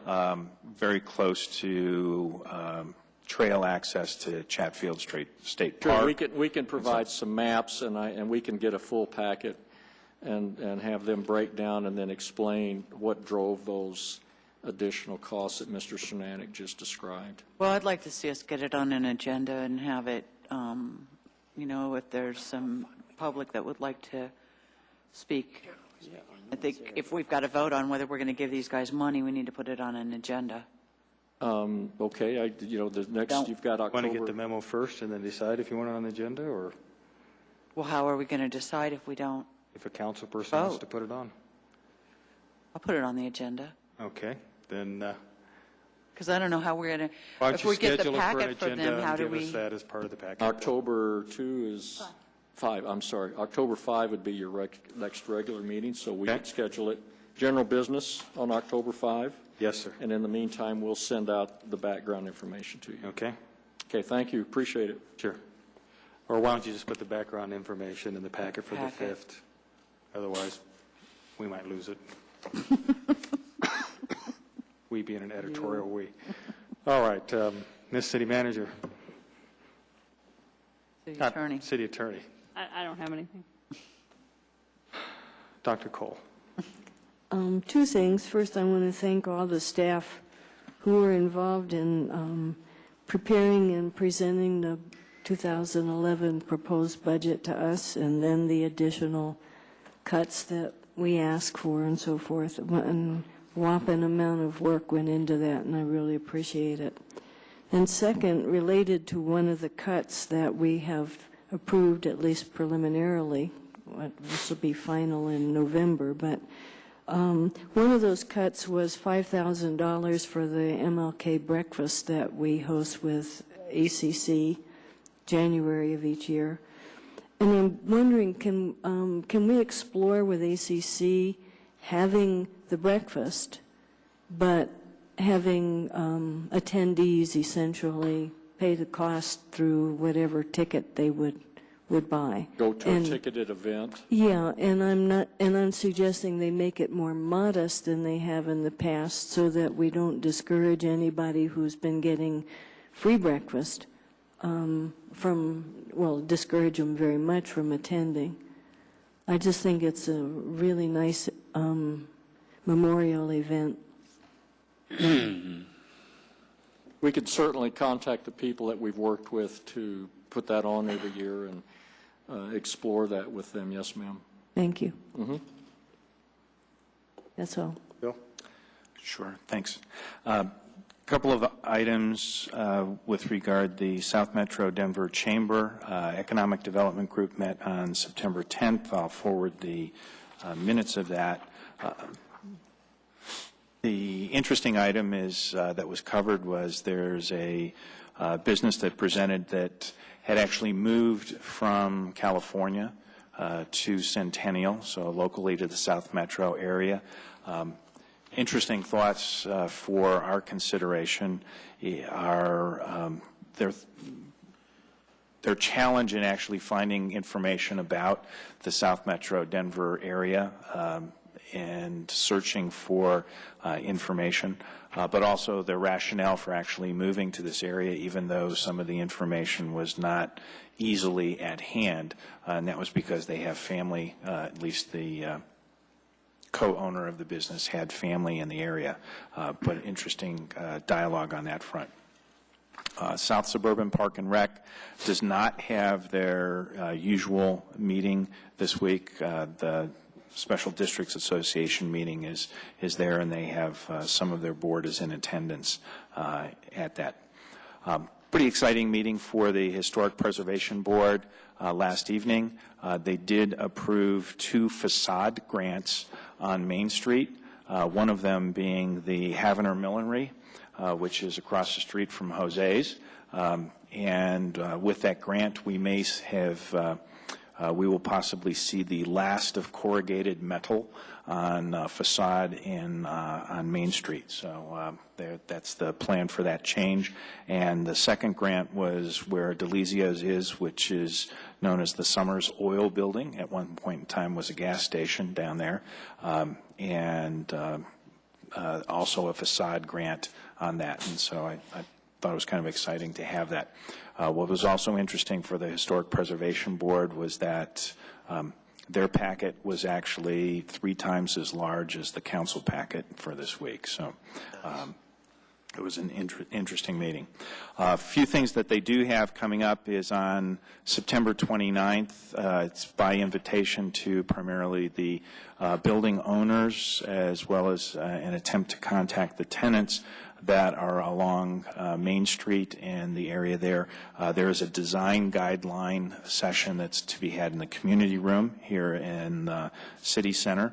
And on September 30th, which is the following evening, there's a tax credit workshop that's being conducted in conjunction with the City of Denver. Another exciting project that is going on is the application for the National Register for the community area, the neighborhood of Arapahoe Hills, and that is proceeding. So I thought that was a number of exciting items that were there. As far as the calendar of events coming up, folks have an opportunity for either a 5K run or walk in a couple of locations this Sunday morning. 9:30 they can join the Wagon Woof down at Aspen Grove, or they could participate, and that's dogs and people. So if you care to wag, you can do that. The other is the Justice Run, which is being done in conjunction with the YMCA there on Broadway. It's a 5K run walk as well, and it is a fundraising for rescued victims that have been victims in human trafficking. And the Wagon Woof, I forgot to mention, is the beneficiary of that is the Humane Society of the South Platte. So those are items. As far as a few of the retail associations or service organizations I've had a chance to get to visit or drop $1 or $2 with. There's RAV that's gone through their grand opening there at the Safeway Center.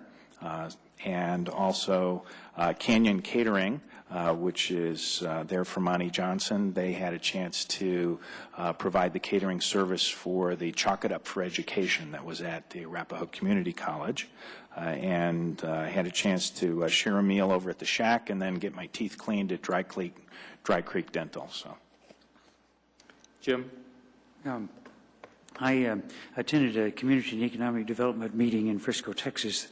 The topics of discussion centered around aging commercial corridors, efforts to promote commercial economic development, federal regulatory and policy decisions impacting municipal planning and development. And we received a federal legislative update, which was reported to be a very hostile attitude going on in Washington right now. But there will be efforts made to get the energy bill passed in the lame duck session after the comeback from the election in November. A telephone conference call was held with Elizabeth Warren, who's the new Consumer Finance Protection Bureau chief, and also there was a person from the Office of Public Engagement as part of this conversation as well. We adopted resolutions and requested some that we've had for a number of years be added to the official policy book of the National League. Both of these will be before the delegates at the Congress of Cities business meeting in November. We had a lengthy discussion on governance and gave instructions to our board reps about some ideas to look forward dealing with the idea of governance. We also talked some on the green affordable housing. You can watch all these details be coming out of the Nation Cities Weekly. Network of Care will be held here at the Littleton Community Center on the 14th of October, 5:30 to 7. AARP estimates there are about 6 million seniors that are going hungry every day. They don't know where to get help. or children having to select assisted living or nursing home for their parents, or an elderly needing transportation help. These and others will be talked about in the Network of Care presentation that will be made here on the 14th. The National League has launched a new purchasing card program through U.S. Communities. CML's latest newsletter talked a lot about that, as well as details in the nation's Cities Weekly. And I have a booklet on immigrants through NLC's Center for Research and Innovation. I'll leave for the staff to go to the library in case they can get some information out of it. That's it. Jim, when's the time on the Network of Care? 5:30 to 7. Thank you. We tried to do it as early as we could because we expect seniors, and we tried to keep them not out too late. Debbie? A couple of things. The tree committee, I missed the tree committee meeting because I was in a budget meeting cutting their budget. So I'm not sure if I can go back to the tree committee meetings. Saving trees. No, we were cutting trees. The Littleton Museum is going to be, on October 1st, opens an incredible exhibit. It's called Pivotal Points, Exploring and Mapping the Trans-Mississippi West. Maps are becoming a lot more popular, and a lot of people are collectors of maps, and there's quite a group that has an incredible interest in them.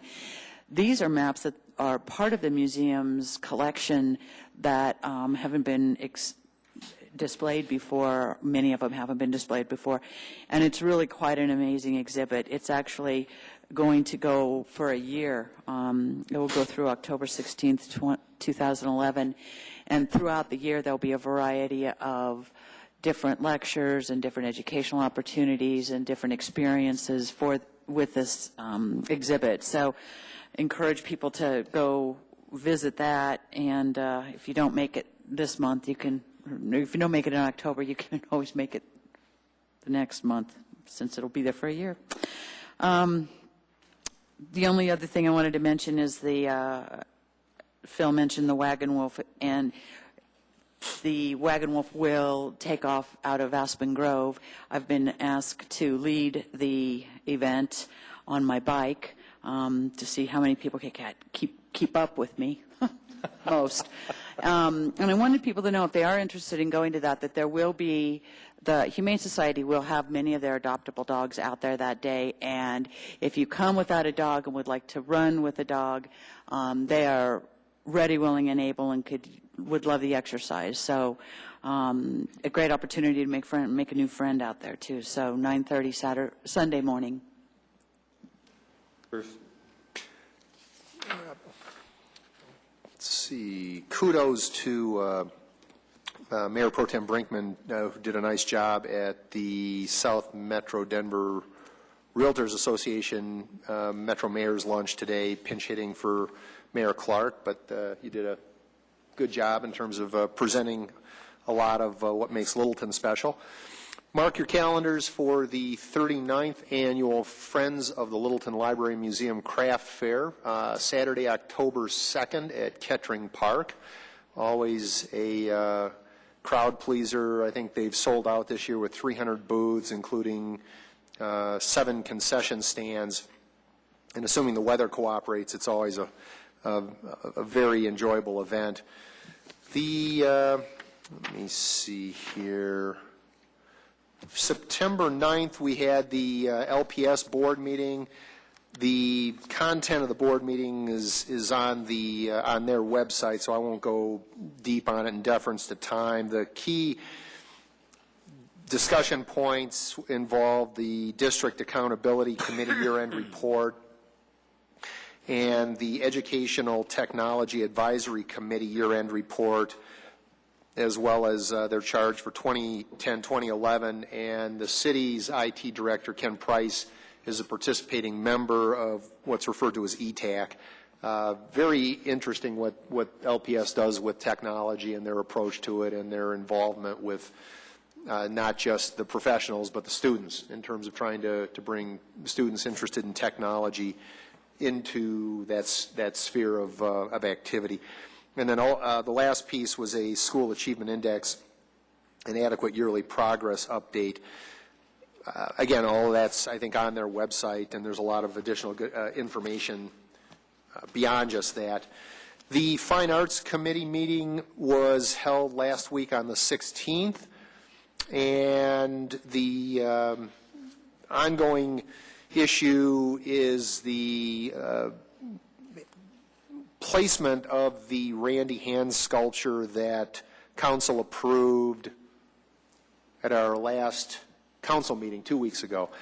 The committee continues to consider a variety of locations around the community, and there's really, I think, not a bad location. It's the typical issue of trying to figure out what's the best location that reflects and complements the piece and vice versa. So they'll try to, I think, wrap that up at the next meeting in October.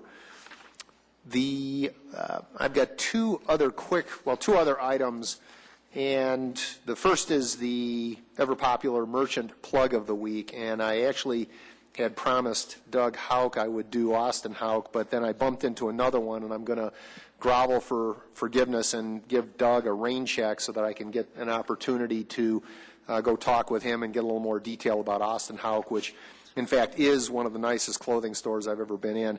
But the one I want to plug this week is a company called Beyond Sight, which is actually located right next to Romano's on Windermere, north of Littleton Boulevard.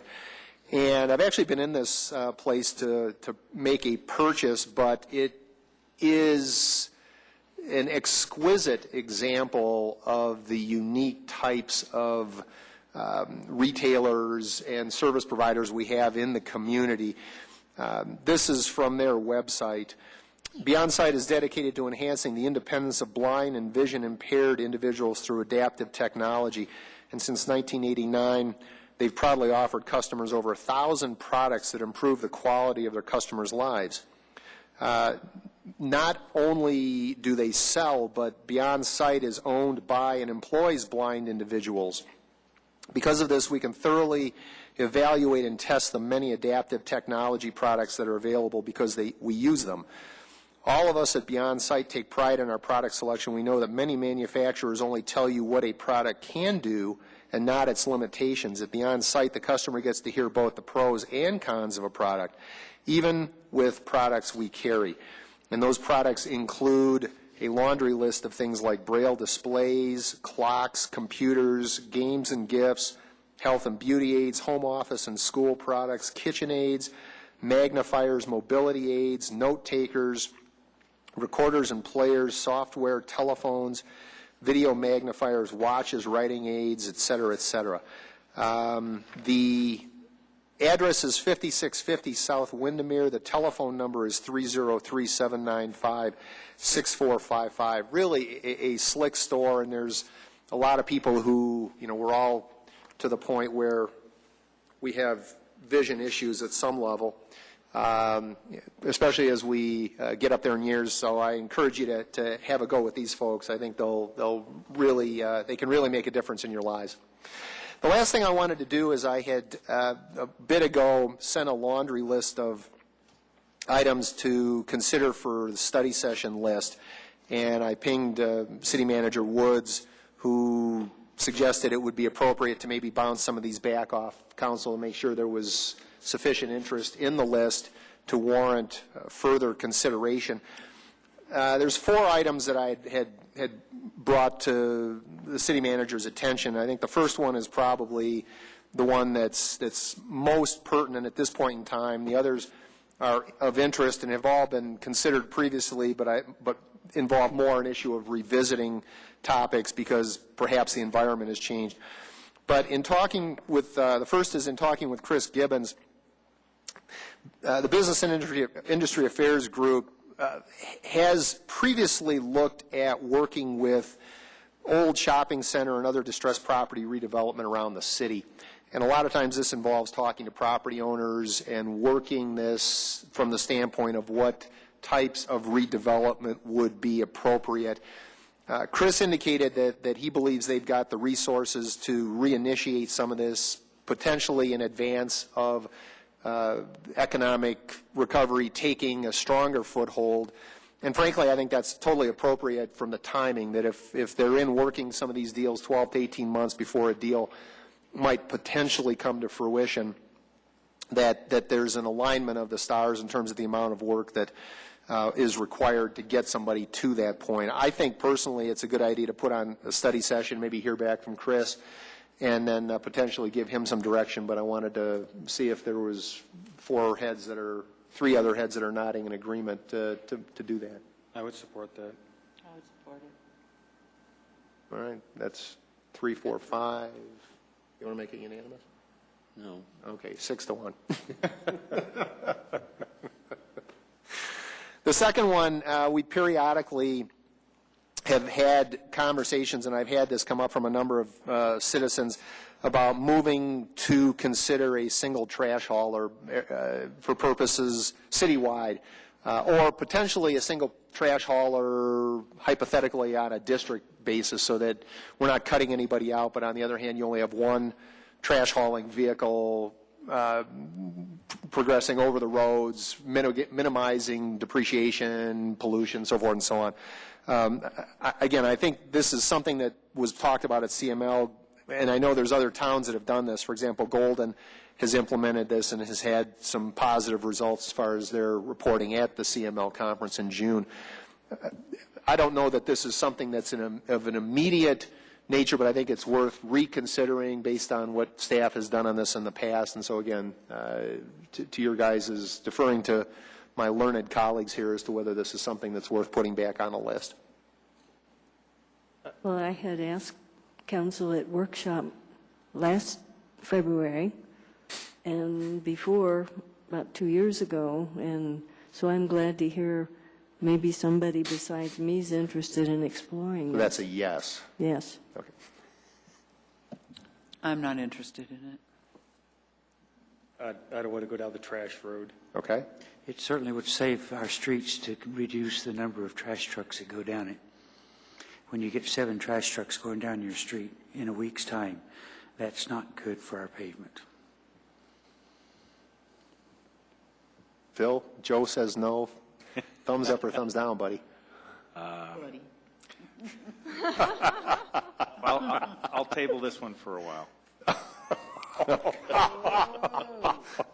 I don't think you can table it. He's not going to break the tie. It's a rough. It's 3 to 3 to 1. Yeah. All right. All right. The other two had to do with sewer bills. The first one had to do with moving from an annual to a quarterly or monthly. The logic being, again, we've got a lot of folks on fixed income, and if we can spread this out, obviously there'd be an incremental cost to the city to doing it. But would it make sense to make it easier for people, particularly if rates continue to go up, to spread that cost over more of a term? I'll go for that.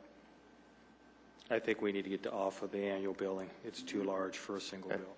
It also confuses at some level. Yeah. Okay. But I would balance it with what's the cost Okay. associated with more frequent. I mean, Yeah, there's clearly, that's a discussion. Yeah. There's no question there's going to be Well, extra when we cost. set those bills, we project what they'll be we project for the following year too. So I think we could use the Littleton report to notify people so they could be setting money aside. You don't have to pay something right away just because Yeah, it's due once a year.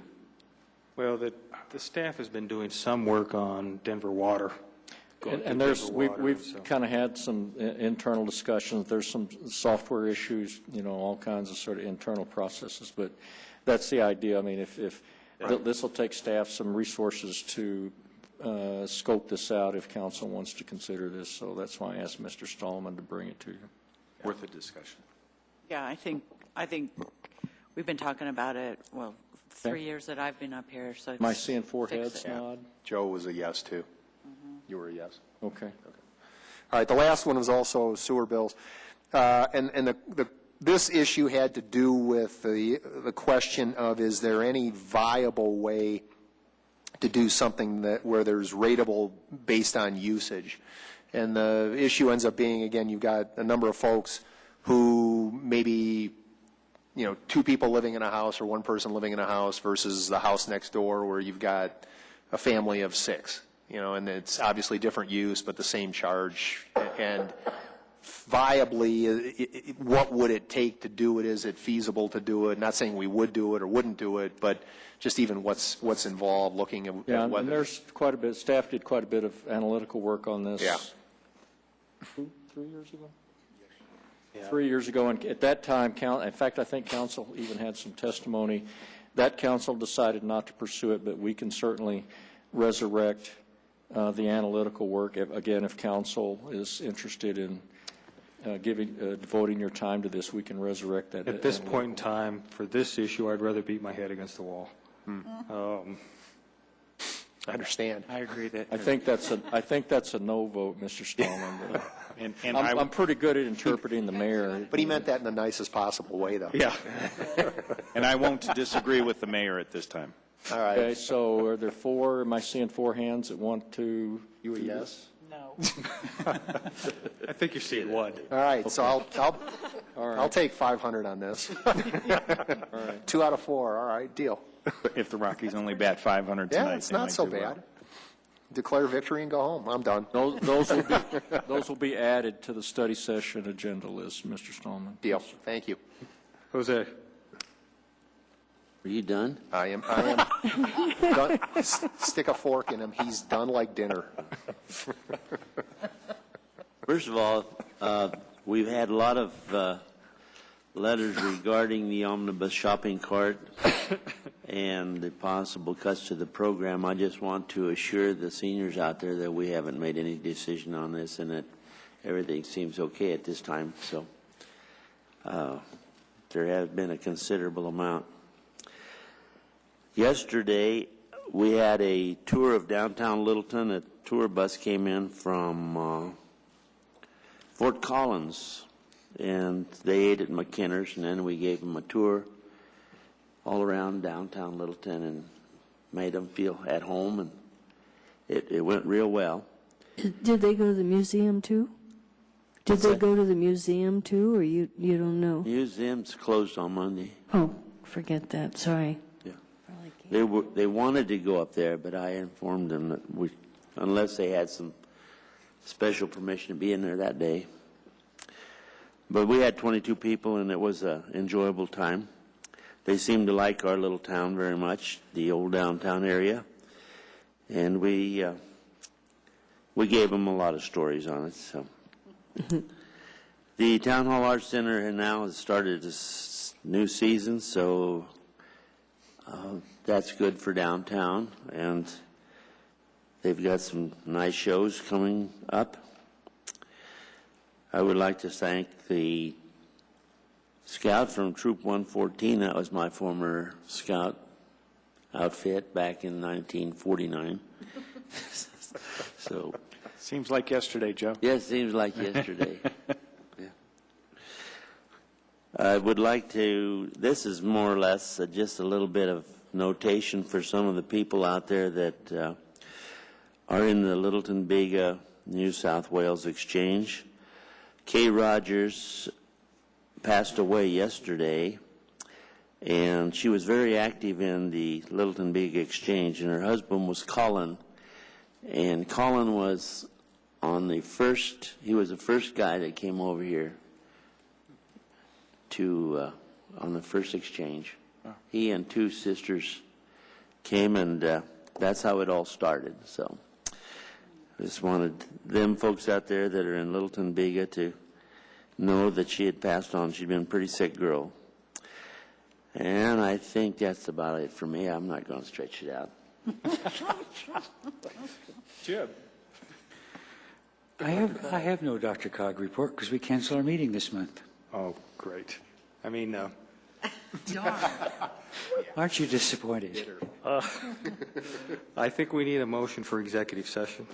Mr. Chairman, I move that the City Council convene in executive session pursuant to CRS Section 24-6-402, paren 4, paren A, to discuss the purchase, acquisition, lease, transfer, or sale of any real, personal, or other property interest, specifically regarding the Highline Canal and other open space acquisitions, and that the session include the city manager, the assistant city manager, the director of public works, and the city attorney.